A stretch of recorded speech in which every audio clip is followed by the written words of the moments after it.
SSC CGL के अंदर different type के एस्पिरेंट्स रहते हैं। कुछ बिगनर्स ऐसे होते हैं जिनका बेसिक वीक होता है, कुछ बिगनर ऐसे होते हैं स्ट्रॉन्ग बेसिक के साथ आते हैं।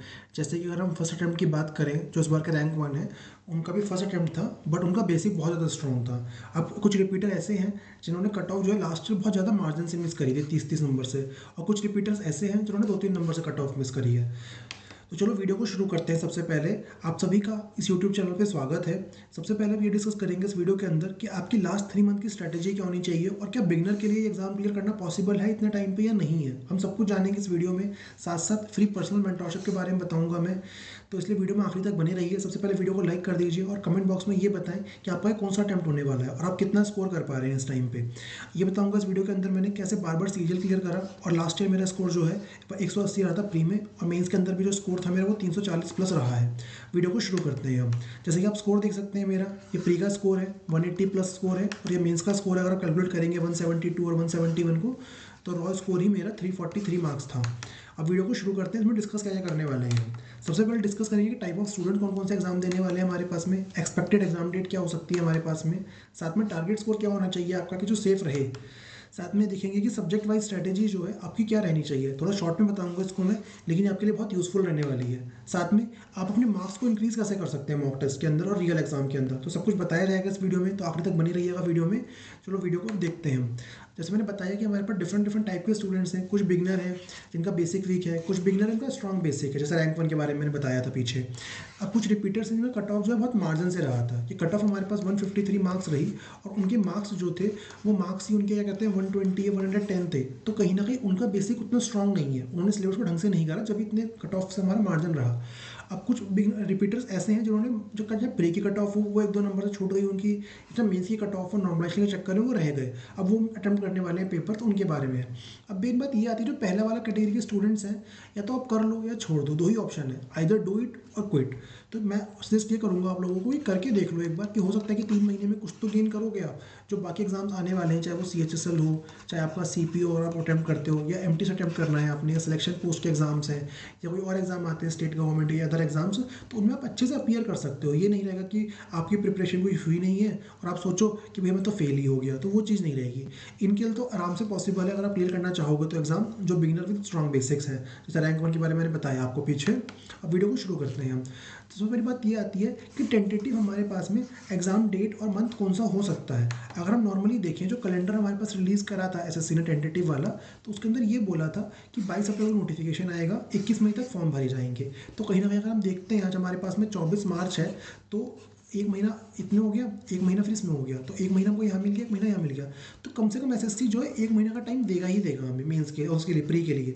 तो हम ये मान के चलते हैं कि हमारा एग्जाम जून लास्ट में है। अगर हम वर्स्ट केस भी लेंगे तो हमारे पास 75 डेज़ है, और हम बेस्ट केस लेंगे, एक मिनट पेन चेंज कर लेता हूँ मैं। अगर बेस्ट केस लेंगे तो हमारे पास वर्स्ट केस में 75 डेज़ है, और बेस्ट केस में हमारे पास 90 डेज़ है। तो कहीं ना कहीं आपके पास एक इनफ टाइम है इस एग्जाम को क्लियर करने के लिए, अगर आपके बेसिक थोड़े से भी अच्छे हैं या आप एफर्ट्स करने का ट्राई करना चाहते हो। तो अगर आपको एफर्ट्स नहीं करने तो कोई बात ही अलग हो जाती है फिर। अब जैसे बताया मैंने आपको कि एग्ज़ाम जो है हमारे पास में जून लास्ट में मोस्ट प्रोबेबली हो सकता है। चीज़ जो है थोड़ा बहुत ऊपर नीचे जा सकता है, तो उसके लिए प्रिपेयर रहना है आपने। अब बात करते हैं प्रीवियस ईयर की कट ऑफ कितनी रही थी हमारे पास में, क्योंकि वो बहुत हल्ला मचा कि 153 कट ऑफ थी। अगर हम नॉर्मली देखते हैं तो हमारे पास में CGL 23 की जो कट ऑफ थी वो 150 के आसपास थी, जबकि वैकेंसी हमारे पास यहाँ कम थी और यहाँ वैकेंसी ज़्यादा थी। और उससे पहले जो कट ऑफ रही थी हमारे पास में 20, 21 और 22 की, यहाँ तो बहुत कम कम कट ऑफ थी। यहाँ 130 के आसपास थी, यहाँ भी 130 के आसपास थी। यहाँ हमारे पास में कट ऑफ थी वो तो 115 के आसपास ही थी। लेकिन वही CGL 2019 में कट ऑफ हमारे पास थी 150 के आसपास। अब समझेंगे कि इन दोनों ईयर में हमारे पास कट ऑफ इतनी हाई क्यों रही है। इसका कारण नॉर्मलाइजेशन। अगर हम नॉर्मल देखें, नॉर्मल कट ऑफ तो हमारे पास ये है कैटेगरी वाइज, बट अगर इन रियलिटी देखते हैं, कोई ईजी शिफ्ट अगर आती है हमारे पास में, तो उस केस में हमारे पास में अगर कोई यूआर कैटेगरी कैंडिडेट है, उसको 153 मार्क्स स्कोर करना ही पड़ेगा तभी क्लियर करेगा। लेकिन वही कोई मॉडरेट शिफ्ट रहती है, तो उस केस में 142 मार्क्स लाएगा वो कैंडिडेट, तब भी एग्जाम को क्लियर कर लेगा। वहीं वो शीट हमारे पास हार्ड रहेगी तो 132 मार्क्स में वो क्लियर करेगा। तो ये बात आ जाती है। तो कहीं ना कहीं नॉर्मलाइजेशन पे हमको 21 मार्क्स तक को देखने को मिला है। अब 21 मार्क्स नॉर्मलाइजेशन होंगे तो आप खुद समझिए ना, कट ऑफ तो बढ़ेगी। जैसे यहाँ पे डिफरेंस देखेंगे तो 21 मार्क्स का एग्जैक्ट, यहाँ पे देखेंगे तो 21 थोड़ा ज़्यादा जा रहा है, यहाँ देखेंगे तो 21 मार्क्स है, यहाँ देखेंगे तो भी 21 मार्क्स के अप्रॉक्स है। तो इस चक्कर में अगर हम कट ऑफ माने तो कट ऑफ क्या माने कि हमारे पास कट ऑफ 153 थी या 133 थी। इसका आंसर ये है कि शिफ्ट पे डिपेंड करता है। अगर इजी शिफ्ट है तो 153 है, हार्ड शिफ्ट है तो 133 है। तो आपको एम क्या करना है, 140 या 160? ना आपको 140 एम करना है ना 160 एम करना है, आपको एम करना है परसेंटाइल 97 प्लस। आपको परसेंटाइल ट्राई करनी है कि 97 प्लस आए किसी भी हालत में। अगर आप इतना परसेंटाइल ले आते हो मॉक टेस्ट के अंदर, तो रियल एग्जाम में भी आपका स्कोर ऐसा रहेगा कि बड़े आराम से आपका टियर 1 क्लियर होगा। तो आपको समझनी पड़ेगी इस चीज़ को। अब बात ये आती है कि हम सिलेबस को किस तरह से करें, हमारी अप्रोच क्या होनी चाहिए। सबसे पहले सिलेबस देखना है। अगर आपको सिलेबस ही नहीं पता तो बाकी चीज़ें आपके लिए यूज़फुल है ही नहीं, ये सब वेस्ट है। आप इस बात को समझिए। जब सिलेबस हो जाए तो उसके बाद हमने करनी है प्रैक्टिस, क्योंकि सिलेबस होने के बाद में आप दो चीज़ें जो है ना कि प्रैक्टिस और रिवीजन, ये एक दूसरे को कॉम्प्लीमेंट करते हैं। अगर नॉर्मली देखें तो उसको इस तरह से ड्रॉ कर सकते हैं।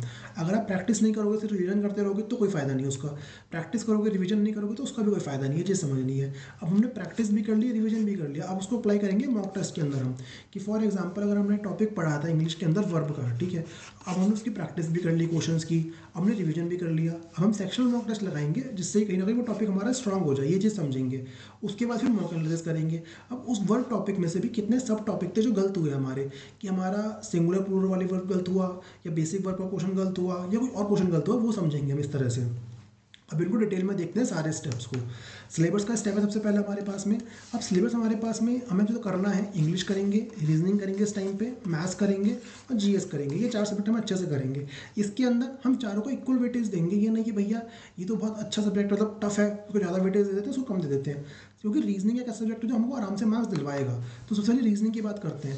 तो रीजनिंग की अगर हम बात करें तो हमारे पास में जो टॉपिक्स है मैक्सिमम, ये उनमें से ना अगर आप नॉर्मली भी करोगे, अगर आपका बेसिक थोड़ा सा भी अच्छा है तो आपको कम से कम 80% सिलेबस वैसे ही प्रिपेयर है। अब जो 20% प्रिपेयर नहीं, उसके लिए क्या करना है, आप यूट्यूब पे वो टॉपिक डालिए। जैसे फॉर एग्जांपल ब्लड रिलेशन, आपको दिक्कत आती है तो यूट्यूब पे ब्लड रिलेशन टाइप करिए, अपना टीचर ढूंढ लीजिए जिसको समझ आता है आपको। फॉर एग्जांपल हिंदी मीडियम से हैं आप तो हिंदी मीडियम के अकॉर्डिंग देखिए, इंग्लिश मीडियम से तो इंग्लिश मीडियम के अकॉर्डिंग देखिए, जो मीडियम है उसके अकॉर्डिंग देखिए। ये नहीं कि मैं बोल दूँ कि पर्टिकुलर आप इस टीचर से ही करिए, ठीक है, तो फ़ायदा नहीं रहेगा आपके लिए। बट स्टिल अगर आपको करना है तो सोर्स बता देता हूँ मैं आपको। एक तो even sir, even coaching centre है, उनके सर कराते हैं, बहुत अच्छा कराते हैं वो, ठीक है। दूसरा एक सिग्मा अकेडमी करके, वो बहुत अच्छा कराते हैं, ठीक है।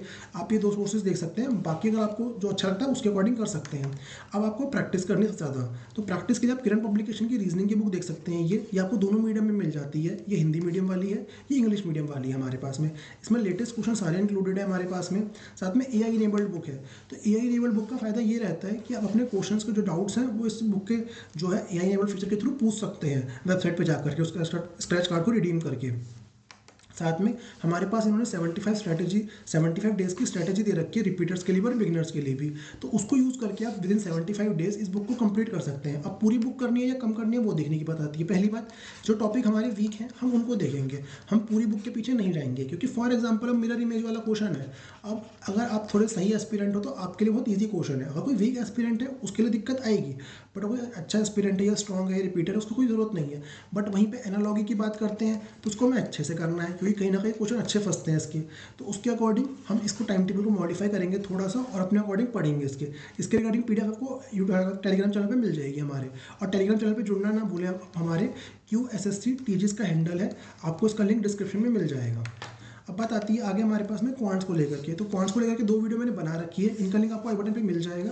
आप ये वीडियो चेकआउट कर सकते हैं। अगर आप बिगनर हो तो ये वाली वीडियो देखिएगा। अगर आपके मार्क्स नहीं बढ़ रहे हैं, फॉर एग्जाम्पल सिलेबस कंप्लीट है, still you are struggling in scoring marks, तो आप ये वाली वीडियो चेकआउट करिएगा। ऐसे GK GS के लिए मैंने 2 वीडियो बना रखी है, एक तो GK की स्ट्रैटेजी वाली है और एक लूसेंट वाली बनाई है। तो आप ये 2 वीडियो चेकआउट कर लीजिएगा।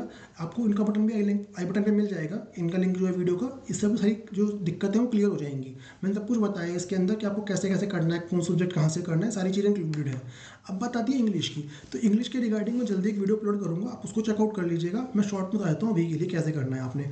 फर्स्ट ऑफ ऑल, एक जो ग्रामर का सिलेबस है हमें उसको और वो कैब को साथ साथ लेके चलना है। हम ये नहीं कर सकते कि भाई वो कैब छोड़ देते हैं और ग्रामर छोड़ देते हैं। और साथ में पैरेलल हमारा आता है रीडिंग कॉम्प्रिहेंशन वाला पार्ट, रीडिंग सेक्शन वाला, ठीक है। तो तीनों को हमें इक्वल वेटेज मान के चलना है।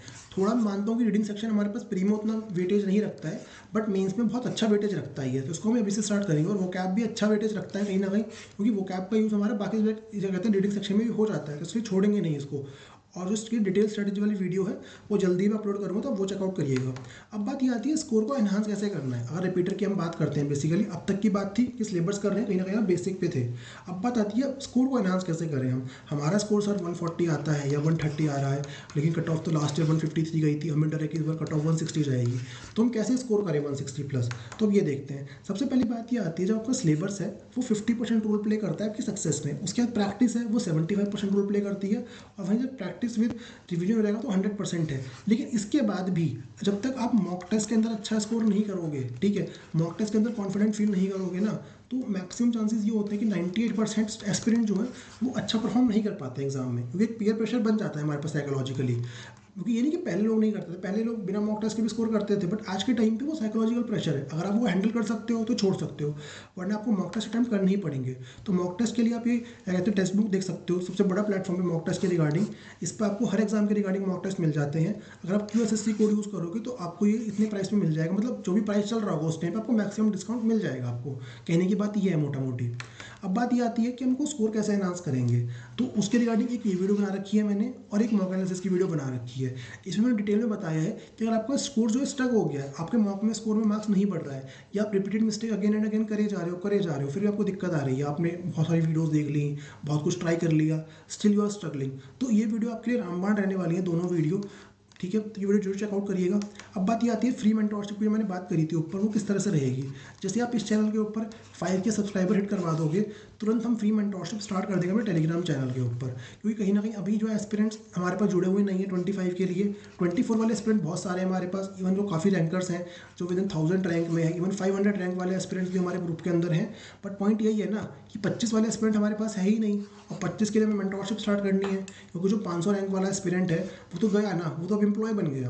अब हमें बात करना है 25 के लिए, तो जल्दी से टेलीग्राम चैनल पर जुड़िए हमारे साथ में, और यूट्यूब चैनल को सब्सक्राइब करिए, लोगों के संग शेयर करिए। थैंक यू दोस्तों।